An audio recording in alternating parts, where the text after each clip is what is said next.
Our big stat is brought to you by Gatorade. Washington, one of 4 teams set to join the Big Ten in early August, and they come in on a historic football high.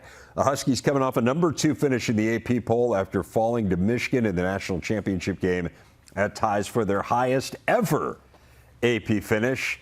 And when a team is that good, our philosophy historically here at the network has been, let's get Howard Griffith on the case to tell us exactly what's going on, and that's where we find him. He is in Seattle, going to be covering the Washington spring game, which is tonight.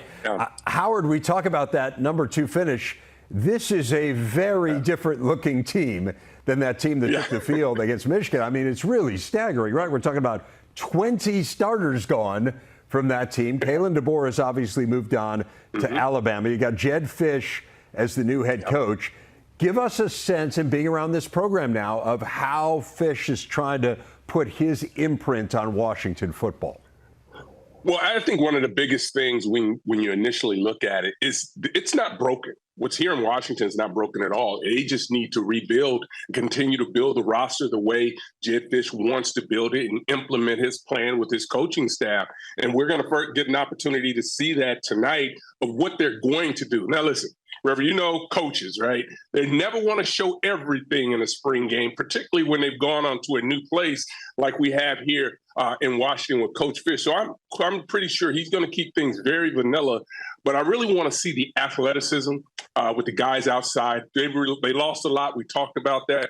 I'm also interested in when you start to talk about coming into the Big Ten, what does the line of scrimmage look like? Because there's no doubt that they have the athletes outside. We just don't necessarily know all the names right now. They have the talent out there, but we need to know what's going to happen in the trenches on the offense and defensive lines. So that was one of the big questions for me. I mean, we talked a lot about in the build-up to that national championship game last year, how good that offensive line had been all year. They won the Joe Moore Award. That whole group is gone, Howard. I mean, again, virtually everyone is gone in terms of the starters, so it's not unique to the offensive line. But what is the coaching staff saying to you about, kind of that replacing that group? Well, I think it's going to take time, right? But like offensive lines, it takes time. You're going to have to build that chemistry. So it's going to take them, into the season before I think they are really ready to hit the ground running to get to the point where they were last year. I don't think necessarily they're going to be playing at that level because they still have to build there. They still have to get the right players in to make sure they can execute the game plan the way they have to. But I think it's going to be a steady build. And Coach Fish has done an unbelievable job everywhere he's been. As far as developing offenses, they really turned out well. So I don't expect anything to change now that he's taken over here in Washington. Storyline-wise, aside from the lines of scrimmage, I mean, Will Rogers coming in at quarterback, a record-setting QB from the SEC. I assume that's something you'll be watching. What are the kind of the biggest things that are on your checklist to watch here tonight? Yeah, for me, it goes back, and we talked about this a little bit, what's happening at the line of scrimmage, offensively, defensively. That's a big test because not necessarily when you talk about schemes, you can hide schemes. So I don't expect to see a lot of things scheme-wise, but the toughness in the trenches you'll be able to see. The willingness to want to be able to go out and tackle him at the point of attack, those are some of the things you want to see. And again, I don't expect them to be really banging and trying to take guys to the ground all the time, but you want to see what kind of athleticism is out there and just how they're adapting to the system and how quickly are they able to implement everything. How much do they still need to add over the summer versus what they've been able to put in during spring ball? Yeah, I think that's an interesting balancing act. I mean, when you have a new coaching staff and all new personnel, I do think like kind of that, hey, how much do we show in a spring game versus, hey, this could be a valuable day for us to learn a lot about our team. And you kind of have to make that decision when the public is there watching you. Let's talk about the team that Washington played in the national championship game in Michigan. It hasn't been quite as dramatic in terms of the personnel turnover in Ann Arbor, but as we know, Jim Harbaugh's moved on to the NFL. Sharon Moore, the new head coach, you lost 13 players to the NFL draft. Their spring is done. What were your biggest takeaways from the Wolverines?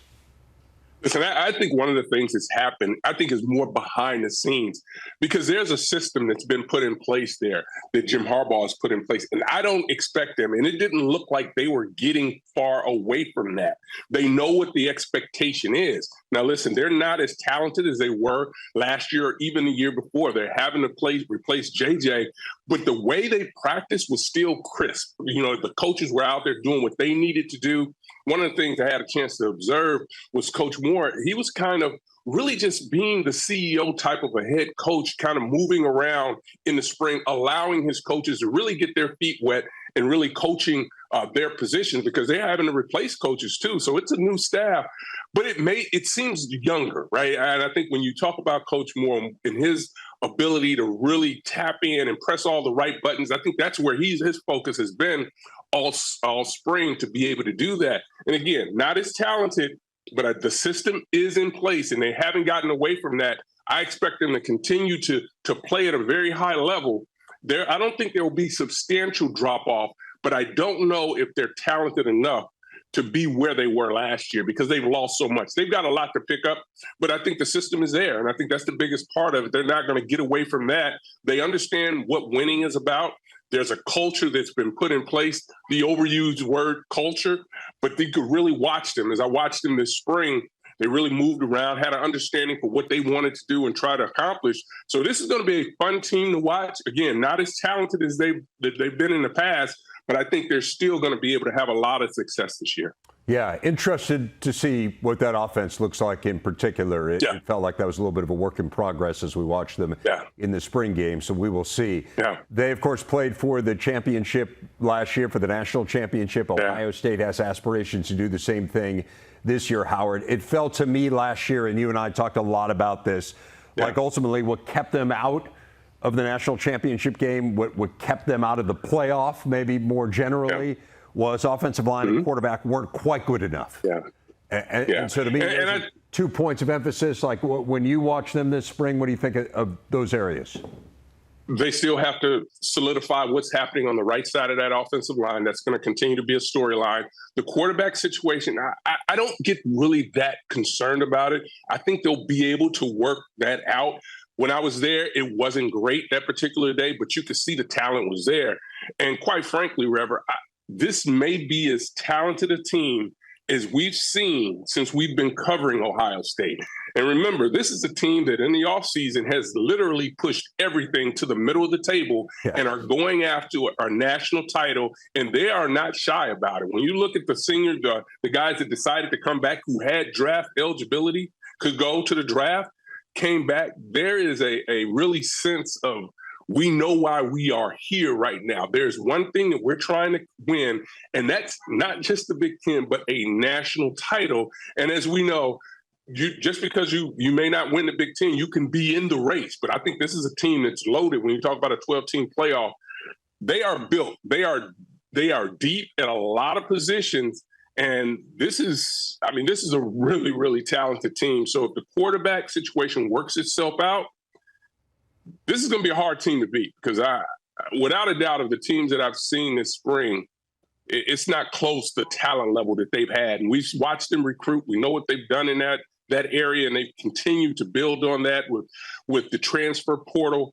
This is a loaded football team, and I'm excited to see what they're going to be able to do this year. And they have a quarterback guru running the offense now in Chip Kelly, who, of course, came over from UCLA, left his head coaching position at UCLA to be the offensive coordinator at Ohio State. Deshaun Foster takes over for him. Obviously, UCLA, one of those schools that's going to be joining the Big Ten. What do you think about this transition that's going on now in Westwood?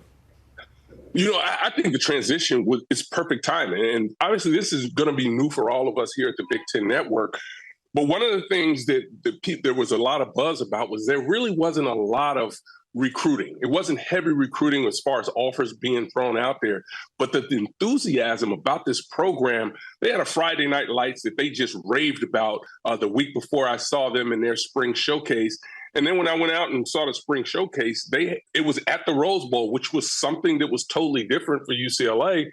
And just the enthusiasm around the program right now is at an all-time high, going back to when Coach Foster was there as a player. And it's just not about him as the head coach. You look at Eric Bieniemy at the offensive coordinator position, who has been there and spent some time when they were rolling at UCLA. So I just think the enthusiasm, the way the community seems to be embracing them, is a storyline that we have to continue to watch. when you look at them on the field, they are talented. They are long. You look at some of these corners that are 6'2", 6'3", and the wide receivers, they have length. It's just a matter of the game, again, as we look at the teams that are coming in from the Pac-12, that it's going to be about the line of scrimmage. And I think there's still a lot of work to do there, but I think they recognize that. But this is a team that wants to be hard-nosed. And, oh, by the way, Rever, yes, they use and are not afraid to use a fullback. So you know I'm going to be watching them this year and being real fired up about this program since they've got a fullback in the offense. This explains your enthusiasm for Bruins football. But no, I was out there a few weeks ago as well. Spent some time with Deshaun. It's obvious there's a palpable buzz around this program. Hey, Howard, enjoy Seattle. I expect you to come back highly caffeinated and listening to grunge music. Anything less, I'd be disappointed. I've got to get some torn jeans and some flip-flops and things like that, and I'm going to be all good. All right, my friend. Enjoy it tonight. Good to talk to you. All right. See you guys soon.